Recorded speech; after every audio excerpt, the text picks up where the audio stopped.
40,000 years ago, Europe belonged to someone else. Stocky, powerful humans with ice in their veins. They ruled this frozen continent for nearly 400,000 years.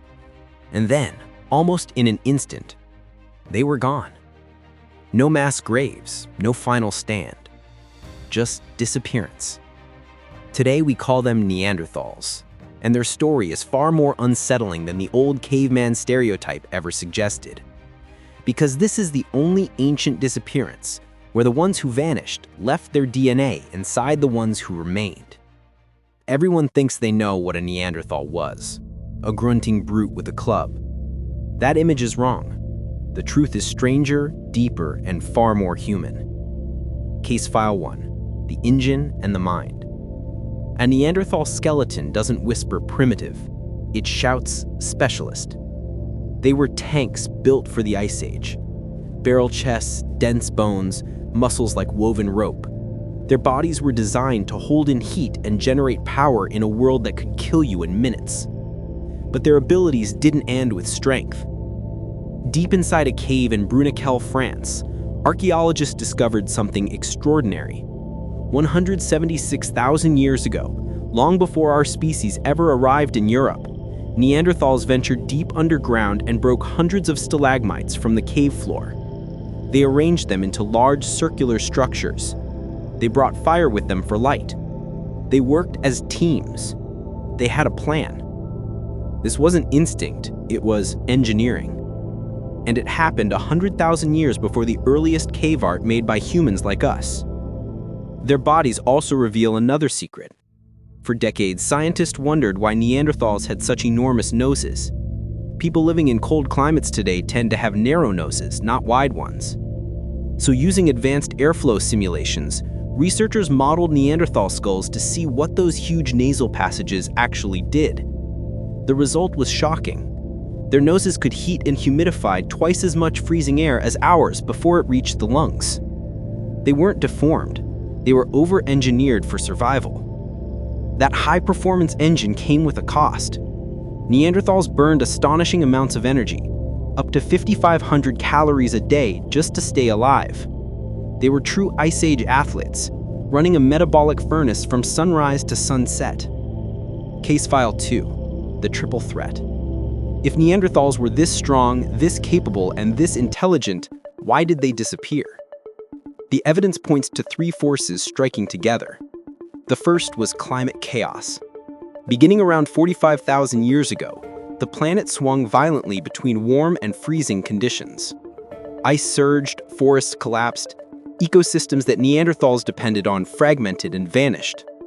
They were specialists tied to specific landscapes and large Ice Age animals. As those animals migrated south, Neanderthals followed, into smaller and smaller pockets of land. The second force was us. Modern humans had arrived in Europe. We weren't stronger, we weren't smarter, but we were organized differently. We traveled in larger, more connected groups. Super tribes stretched across vast distances. If one band suffered a hard winter, another could support them. Ideas spread rapidly. Tools evolved quickly. And our bodies burned fewer calories, giving us an advantage in lean times. Genetic studies show Neanderthal bands may have had only 15 to 30 members. Small, isolated, and often inbred. We had networks in the hundreds. More people meant more innovation, more resilience, and a better chance to survive disasters. The third force may have been invisible. When two human species that split 600,000 years earlier finally met again, they didn't just exchange tools or culture. They exchanged pathogens. Diseases that modern humans carried from Africa could have hit Neanderthal immune systems hard. With small populations and low genetic diversity, a single outbreak could erase an entire valley. None of these forces alone explains the disappearance, but together they formed a slow, relentless squeeze. Climate instability, competition for the same prey, shrinking territories, new diseases, generation after generation, the world simply became harder for Neanderthals to survive. But there's another side to this story, because when humans and Neanderthals met, conflict wasn't the only thing that happened. For a time, they lived alongside each other. They interacted, and yes, they had children together. Today, anyone with ancestry outside sub-Saharan Africa carries between 1 and 4% Neanderthal DNA. These genes are active. Some help your skin respond to sunlight. Some strengthen parts of your immune system. Some influence how your body handles fat in cold environments. A part of them is still working inside you right now. And here's the moment that makes this story feel real. In southern Spain, on the cliffs of Gibraltar, archaeologists found what may be one of the final Neanderthal communities. They lived near the ocean. They gathered shellfish. They walked the shoreline as the Ice Age tightened its grip. While their world was collapsing, they continued their routines, cooking, gathering, raising children, doing everything they could to hold on. They did not fade because they were weak. They faded because the world changed faster than they could. And yet, as their distinct populations vanished, their lineage didn't end. It merged with ours.